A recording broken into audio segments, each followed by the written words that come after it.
Hello viewers, welcome to ज्ञान channels.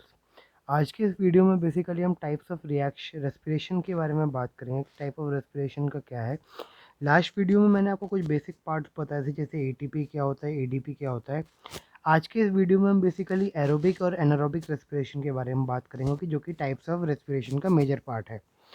तो जो हमारा रेस्पिरेशन है वो बेसिकली दो पार्ट में डिवाइडेड है, aerobic respiration and anaerobic respiration. अब ये एरोबिक और एनारोबिक में एक बेसिक सा फ़र्क ये है कि जो हमारा एरोबिक रेस्पिरेशन होता है वो किस में होता है, प्रेजेंस ऑफ ऑक्सीजन।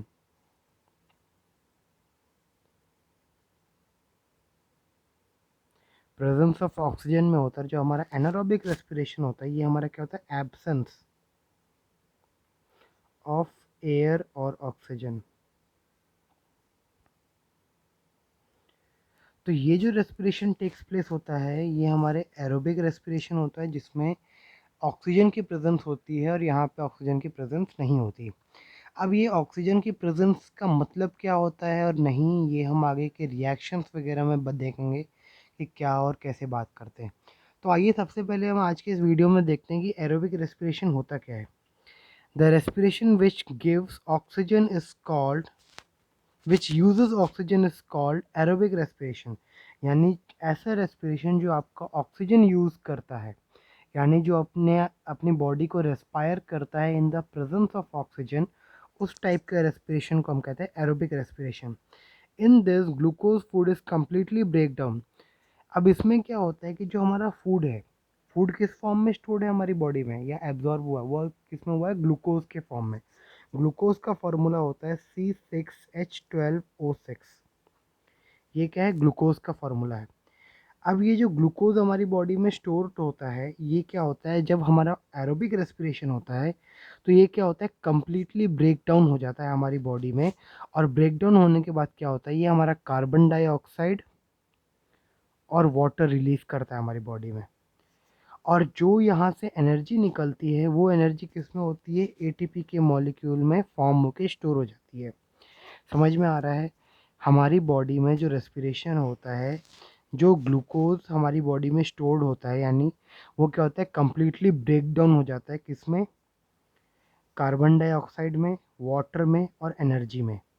अब ये जो कार्बन डाइऑक्साइड, वाटर और जो एनर्जी है, कार्बन डाइऑक्साइड और वाटर तो क्या है, एज अ वेस्ट मटेरियल हमारी बॉडी से आउट हो जाते हैं। और जो हमारा एनर्जी है वो किसके फॉर्म में होता है, एटीपी के। ठीक है। तो इस टाइप के रेस्पिरेशन को हम एरोबिक रेस्पिरेशन कहते हैं। एरोबिक रेस्पिरेशन में जो हमारा एनर्जी आता है, यानी जो एटीपी आता है, वो बहुत ज़्यादा होता है, हाई एनर्जी होता है। ठीक है। अब मैं आपको ये पूरा प्रोसेस जो मैंने आपको यहाँ पे बताया है, ये मैं आपको केमिकल इक्वेशन से समझाता हूँ कि जो आपकी केमिकल इक्वेशन होती है ये कैसे होती है। सबसे पहले देखते हैं, जो हमारी बॉडी में ग्लूकोज होता है, ये ग्लूकोज किस में कन्वर्ट हो जाता है, पायरूवेट में, बाय द प्रोसेस ऑफ ग्लाइकोसिस। ये ग्लाइकोसिस एक ऐसा प्रोसेस है जिसमें बेसिकली क्या होता है कि हमारा एक मॉलिक्यूल ऑफ ग्लूकोज जो है वो पायरूवेट में कन्वर्ट हो जाता है। पायरूवेट का मतलब होता है पायरुविक एसिड। क्या होता है इसका मतलब,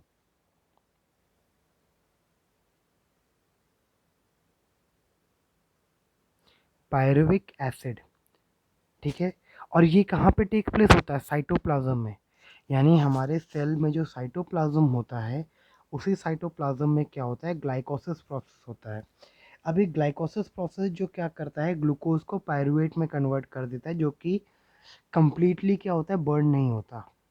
अब ये जो पायरुवेट है ये क्या होता है, दो मॉलिक्यूल्स में कन्वर्ट हो जाता है, यानी ये अपने आप को 50-50 में कन्वर्ट कर लेता है।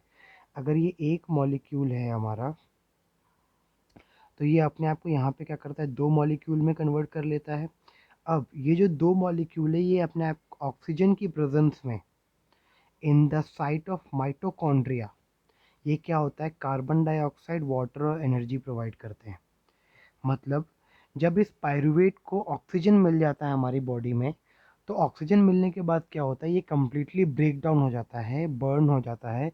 और बर्न होने के बाद क्या होता है, कार्बन डाइऑक्साइड आ जाता है, वाटर आ जाता है और एटीपी आ जाता है।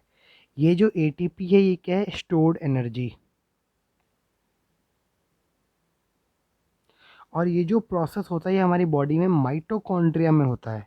आप लोगों ने सेल के स्ट्रक्चर्स के बारे में पढ़ा होगा कि हमारे सेल में काफ़ी सारे पार्ट्स होते हैं, जैसे हमारा न्यूक्लियस होता है, साइटोप्लाज्म होता है, आपका आरएनए, डीएनए, वैक्यूल, काफ़ी सारी चीज़ें होती है। तो वैसे ही ये हमारे में क्या होता है, माइटोकॉन्ड्रिया एक पार्ट होता है। उसी माइटोकॉन्ड्रिया के अंदर क्या होता है कि ये पूरा प्रोसेस होता है, और प्रोसेस होने के बाद कार्बन डाइऑक्साइड, वाटर और एनर्जी। अगर आप साथ में यहाँ पे देखें, जो मैं आपको यहाँ पे बॉक्स बना के दिखा रहा हूँ, तो यहाँ पे 38 एटीपी है। यानी यहाँ पे जो हमारी एनर्जी रिलीज हुई है वो बहुत ही ज़्यादा क्या है, हाई अमाउंट ऑफ एनर्जी है। यानी 38, यानी एक मॉलिक्यूल ऑफ ग्लूकोज से हमें 38 amount of energy 38 ATP produce होते हैं। और ये जो ये साइकिल है, ये जो आपका पायरुवेट से जो आपका एनर्जी मिल रहा है, इस साइकिल को हम कर्व साइकिल कहते हैं। कई बार आपके पेपर में क्वेश्चन आता है 3 मार्क्स में कि डिस्क्राइब कर्व साइकिल, तो आप लोग कंफ्यूज हो जाते हैं कि कर्व साइकिल क्या है। तो कर्व साइकिल कुछ नहीं है, एनोबिक रेस्पिरेशन का वो पार्ट है जहाँ पे पायरुवेट को ऑक्सीजन मिल जाता है, और ऑक्सीजन मिलने के बाद क्या होता है, वो कम्प्लीटली ब्रेक डाउन हो जाता है किसमें, कार्बन डाइऑक्साइड, वाटर और एटीपी में। और यहाँ पे ये ध्यान रखिएगा कि ये जो नंबर है ये 38 है। काफ़ी इम्पॉर्टेंट है ये 38, क्योंकि डिफरेंस में भी कई बार आप लोगों को लिखना पड़ जाता है। और कर्व साइकिल का मतलब ये है कि जब आपका कोई भी रिएक्शन, जब आपका पायरुवेट से ऑक्सीजन की प्रेजेंस में आपका कम्प्लीटली ब्रेक डाउन होके एनर्जी प्रोवाइड करता है, तो वो आपका क्या हो जाता है, एरोबिक रेस्पिरेशन। और उसी एरोबिक रेस्पिरेशन को हम कर्व साइकिल के नाम से भी जानते हैं।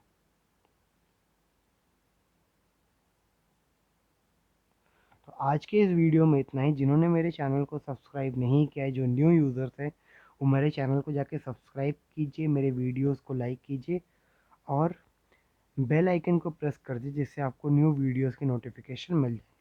आज के इस वीडियो में इतना ही। Thank you viewers.